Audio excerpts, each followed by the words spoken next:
आप राजस्थान के भानगढ़ किले की बात कर रहे हैं ना, जिसे भारत की सबसे डरावनी जगह माना जाता है। एग्जैक्टली सोचिए, इंटरनेट पर कोई वायरल अफवाह फैलती है। वो इतनी बार शेयर की जाती है ना कि एक समय के बाद वो पूरी तरह से सच लगने लगती है। हाँ, ऐसा अक्सर होता है। लोग भूल ही जाते हैं कि असल शुरुआत कहाँ से हुई थी। बिल्कुल। अब कल्पना कीजिए कि वो अफवाह सिर्फ डिजिटल दुनिया में नहीं है, बल्कि वो ईंट, पत्थर, पुरानी ढहती इमारतों और भारी अंधेरे से बनी है। आप राजस्थान के भानगढ़ किले की बात कर रहे हैं ना, जिसे भारत की सबसे डरावनी जगह माना जाता है। एग्जैक्टली और आज हमारे सामने जो स्रोत हैं, जिनमें आर्कियोलॉजिकल सर्वे ऑफ इंडिया के पुराने रिकॉर्ड्स हैं, मौसम विज्ञान का डेटा है और मनोविज्ञान के पेपर्स हैं। जी, और आज की इस विस्तृत चर्चा का लक्ष्य सिर्फ ये जानना नहीं है कि भानगढ़ में क्या हुआ था। मतलब हमें ये समझना है कि कैसे कुछ टूटी दीवारें और अफवाहें मिलकर खौफ पैदा करती हैं। सही कहा। हम अंधविश्वास की परतों को हटाकर देखेंगे कि विज्ञान और तर्क का लेंस लगाने पर क्या तस्वीर उभरती है। तो चलिए इसे थोड़ा गहराई से समझते हैं। तो इस विश्लेषण की शुरुआत उस डर के केंद्र से करते हैं जिसने भानगढ़ को मशहूर किया है।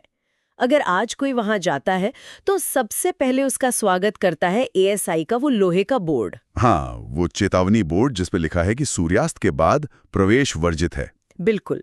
अब एक सरकारी संस्था का ऐसा बोर्ड किसी के भी रोंगटे खड़े करने के लिए काफी है। हमारा दिमाग तुरंत सोचता है कि हाँ, शायद सरकार भी उस अलौकिक शक्ति से डरती है। अरे, और उसी बोर्ड से जुड़ी वो 3 दोस्तों की कहानी तो आपने सुनी ही होगी, जो हर टूरिस्ट गाइड सुनाता है। हाँ, वो रात के अंधेरे वाली कहानी। हाँ, मतलब स्रोत के अनुसार वो युवा इस चेतावनी को चुनौती देने रात में किले में घुसते हैं। उनके पास सिर्फ एक टॉर्च है और खंडहरों के बीच चलते हुए अचानक एक दोस्त सूखे कुएं में गिर जाता है। और फिर बाकी दोनों उसे निकालकर अस्पताल ले जाते हैं, लेकिन रास्ते में एक्सीडेंट हो जाता है। एग्जैक्टली तीनों की मौत हो जाती है। स्थानीय लोगों के लिए ये कोई सामान्य दुर्घटना नहीं थी, ये भानगढ़ का श्राप था। देखिए, ये कहानी ना लोक कथाओं में डर स्थापित करने का एक क्लासिक ढांचा है। समाज को ये बताने का तरीका है कि जो वर्जित है उसे मत छुओ। बिल्कुल। और भानगढ़ के वर्जित नियम 2 मशहूर श्रापों से जुड़े हैं। पहला श्राप बाबा बालूनाथ का माना जाता है। जी, वो 1573 वाला किस्सा, जब राजा माधव सिंह ने ये शहर बसाया था। हाँ, वहां बाबा बालूनाथ नाम के एक साधु तपस्या करते थे।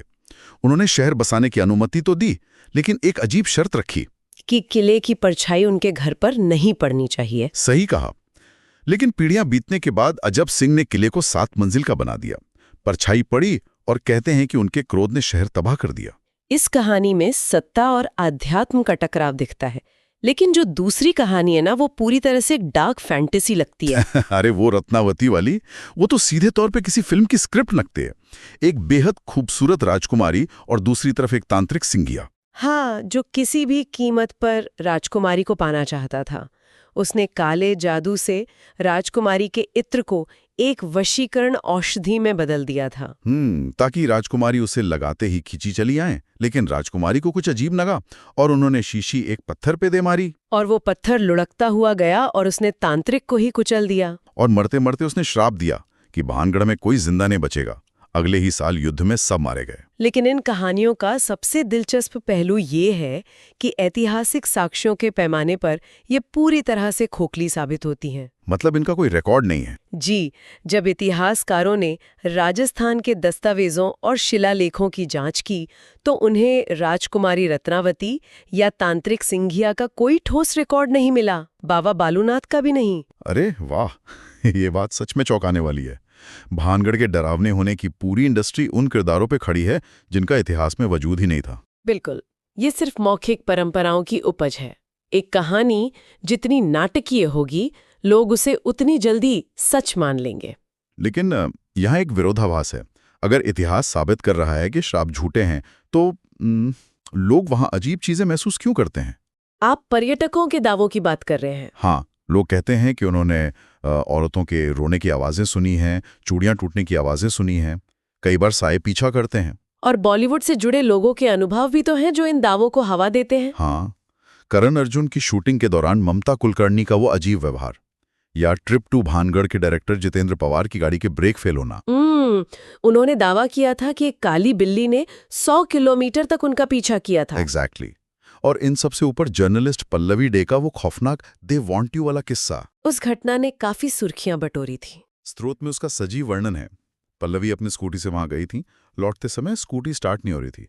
तभी एक अनजान आदमी आता है, बिना छुए स्कूटी स्टार्ट करता है और कहता है दे वांट यू। हाँ, और जब वो पूछती हैं कौन, तो वो पलट कर कहता है यू नो हु। इस तरह की घटनाएं दिमाग सुन्न कर सकती हैं। मनोविज्ञान इसे कैसे समझाता है? मनोविज्ञान इसे सजेस्टेबिलिटी कहता है। इसे समझने के लिए 2008 में लंदन की गोल्डस्मिथ यूनिवर्सिटी का हॉन्टो प्रोजेक्ट देखना चाहिए। मैंने उस रिसर्च के बारे में पढ़ा है। शोधकर्ताओं ने 79 लोगों को एक साधारण सफेद खाली कमरे में 50 मिनट बैठाया। वहां ना कोई डरावनी चीज थी, ना ऐतिहासिक बैकग्राउंड। लेकिन नतीजे दिमाग हिला देने वाले थे। 20% से ज्यादा लोगों ने रिपोर्ट किया कि उन्होंने किसी की मौजूदगी महसूस की। हाँ, और 8% लोगों ने तो भयंकर खौफ महसूस किया, एक ऐसी जगह जहां कुछ था ही नहीं। यही सजेस्टेबिलिटी की ताकत है ना। बिल्कुल। उन्हें सिर्फ इकमा बताया गया था कि वे एक पैरानॉर्मल प्रयोग का हिस्सा है। जब दिमाग को पहले से सूचना मिल जाए तो वो हॉन्टेड मोड में चला जाता है। ये तो वैसा ही है जैसे स्मार्टफोन्स में फेशियल रिकॉग्निशन वाला एआई काम करता है। वो कैसे? मतलब कई बार कैमरा किसी खुरदुरी दीवार या पेड़ की छाल में भी बॉक्स बनाकर फोकस करने लगता है, क्योंकि उसे चेहरे ढूंढने के लिए प्रोग्राम किया गया है। हाँ, वो वहां भी चेहरा ढूंढ लेता है जहां सिर्फ रैंडम लकीरें होती हैं। एग्जैक्टली। हमारा दिमाग भी भानगढ़ में यही करता है। हम पहले ही कहानियां सुन चुके होते हैं, इसलिए हर चीज को भूतिया मान लेते हैं। इसे मनोविज्ञान में पैराडोलिया कहते हैं। मानव मस्तिष्क पैटर्न पहचानने के लिए डिजाइन हुआ है।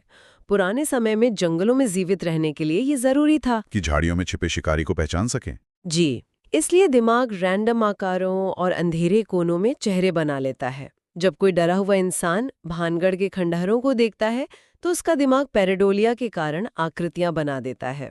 चलिए, मनोविज्ञान तो स्पष्ट कर देता है कि भूत दिखते क्यों हैं, लेकिन जो लोग कहते हैं कि उन्हें वहां पसीना आ रहा था या घबराहट हो रही थी, उसका क्या? उन शारीरिक बदलावों को सिर्फ मनोविज्ञान से नहीं समझाया जा सकता। और यहीं पर भौतिक विज्ञान सामने आता है। स्रोत में इंफ्रासाउंड का जो हिस्सा है, उसने मुझे सबसे ज्यादा हैरान किया। इंफ्रासाउंड उन भौतिक कारणों में सबसे प्रमुख हैं जिन्हें अलौकिक शक्ति मान लिया जाता है। इसका प्रमाणिक उदाहरण 1980 में विक टैडी के साथ हुई घटना है। वो ब्रिटिश इंजीनियर जो अपनी लैब में अकेले काम कर रहे थे। बिल्कुल। रात के समय उन्हें अत्यधिक बेचैनी होने लगी, ठंडे पसीने आने लगे। उन्हें लगा जैसे कोई उन्हें घूर रहा है। और उन्हें एक धुंधली परछाई भी अपनी तरफ बढ़ती दिखी थी ना? हाँ, ग्रे रंग की परछाई। कोई भी सामान्य इंसान सोचता कि लैब में भूत है, लेकिन विक टैडी एक इंजीनियर थे तो उन्होंने वैज्ञानिक कारण खोजा। और उन्हें पता चला कि लैब में एक नया एग्जॉस्ट फैन लगा था जो 19 हर्ट्ज की फ्रीक्वेंसी पर ध्वनि तरंगे पैदा कर रहा था। जी। ये वो फ्रीक्वेंसी है जिसे इंसान सुन नहीं सकता, क्योंकि हमारी क्षमता 20 हर्ट्ज से शुरू होती है। लेकिन हम सुन नहीं सकते, इसका मतलब ये नहीं कि हमारा शरीर उसे महसूस नहीं कर सकता। बिल्कुल। विज्ञान के अनुसार 19 हर्ट्ज इंसान की आंख के गोले की रेजोनेंट फ्रीक्वेंसी के बहुत करीब है। मतलब जब ये तरंगे आंखों से टकराती हैं तो क्या होता है? आंखों के अंदर का तरल पदार्थ वाइब्रेट करने लगता है। इस वाइब्रेशन के कारण दृष्टि में धुंधलापन आता है और किनारों पर अजीब ग्रे आकृतियां दिखने लगती हैं। अरे वाह! और इंफ्रासाउंड आंतरिक अंगों में भी कंपन पैदा करता है, जिससे घबराहट और पैनिक अटैक जैसी स्थिति बन जाती है। जी। और अगर हम इस विज्ञान को भानगढ़ के भूगोल पर लागू करें तो चीजें एकदम साफ हो जाती हैं। भानगढ़ अरावली पहाड़ियों के बीच बसा है और ये क्षेत्र सिस्मिक जोन 4 में आता है। मतलब जमीन के नीचे छोटे मोटे भूकंपीय झटके आते रहते हैं। बिल्कुल। इसके अलावा जब तेज हवाएं उन पुरानी जर्जर इमारतों और खंडहरों के बीच से गुजरती हैं तो वे एक विशाल बांसुरी की तरह काम करती हैं। जिससे प्राकृतिक रूप से इंफ्रासाउंड पैदा होता है। हाँ, इसके साथ ही स्रोत में EMF यानी इलेक्ट्रोमैग्नेटिक फील्ड्स का भी जिक्र है। वो थ्योरी जिसके अनुसार चुंबकीय क्षेत्र में उतार चढ़ाव दिमाग को प्रभावित करता है। सही कहा।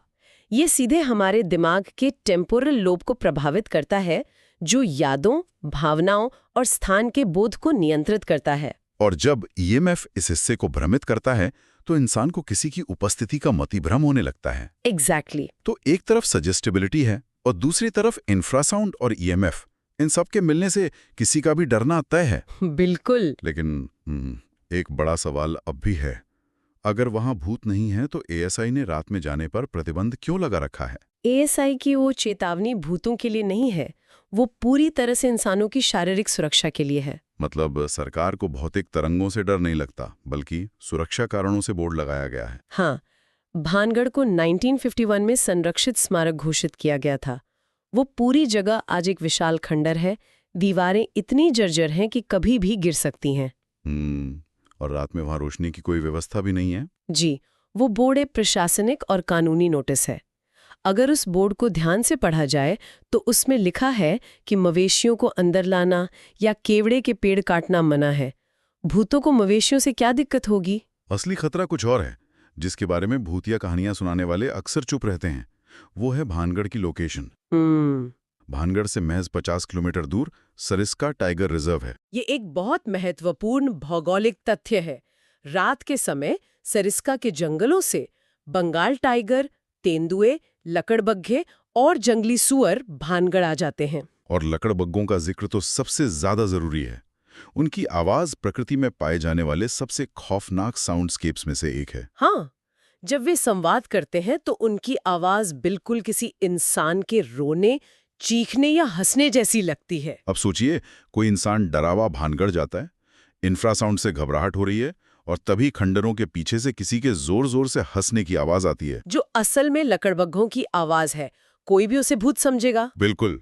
और रात में जब बंदर या लंगूर पेड़ों पर कूदते हैं तो हलचल होती है।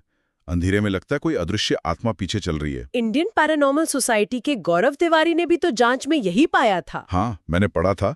वो अपनी टीम के साथ भारी मशीनें लेकर पूरी रात रुके थे। सुबह उन्होंने साफ कहा कि कोई अलौकिक शक्ति नहीं मिली। उन्हें सिर्फ लंगूर, मोर, सियार और आसपास घूमते तेंदुए मिले। एएसआई अधिकारियों ने भी कई बार कहा है कि वहां कोई भूत नहीं है। तो जब हम इन सभी तथ्यों को देखते हैं तो भूतों की थ्योरी ढह जाती है। लेकिन एक ऐतिहासिक रहस्य बाकी है। भानगढ़ कभी एक समृद्ध शहर था ना? जी, वहां 9000 से ज्यादा घर थे, भव्य महल थे और वो व्यापार का केंद्र था। तो अगर श्राप नहीं था, तो रातों रात एक आबाद शहर वीरान खंडहर में कैसे तब्दील हो गया? इसका कारण किसी श्राप से कहीं ज्यादा विनाशकारी है। 1720 में जयपुर के सवाई जयसिंह ने भानगढ़ पर कब्जा कर लिया था। जिससे इसका राजनीतिक महत्व कम हो गया। हाँ, लेकिन शहर के ताबूत में आखिरी कील प्रकृति ने ठोकी।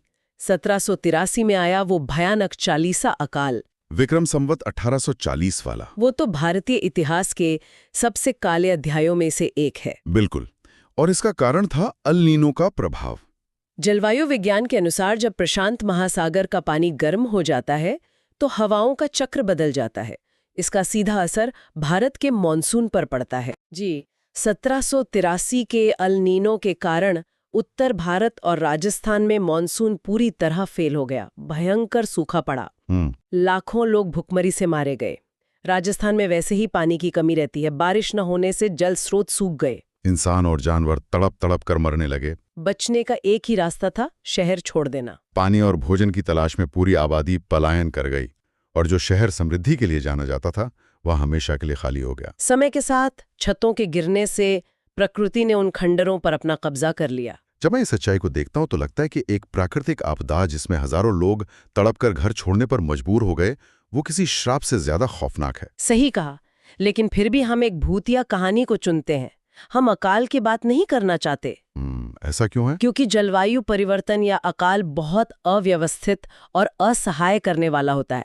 इंसान को एहसास होता है कि वो प्रकृति के सामने कितना कमजोर है। जबकि एक तांत्रिक की कहानी में हमें एक विलन मिल जाता है। हमेशा कारण खोजना चाहता है।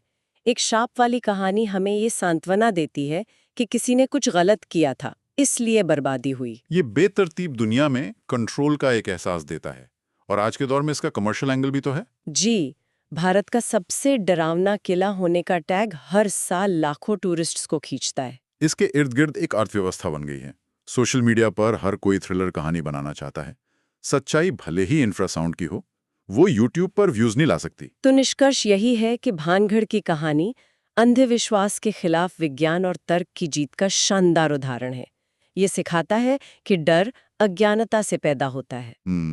मशहूर वैज्ञानिक मैरी क्यूरी का वो कथन बहुत प्रासंगिक है कि जिंदगी में किसी भी चीज से डरने की जरूरत नहीं है, बस उसे समझने की जरूरत है। भानगढ़ के संदर्भ में ये बिल्कुल सच है।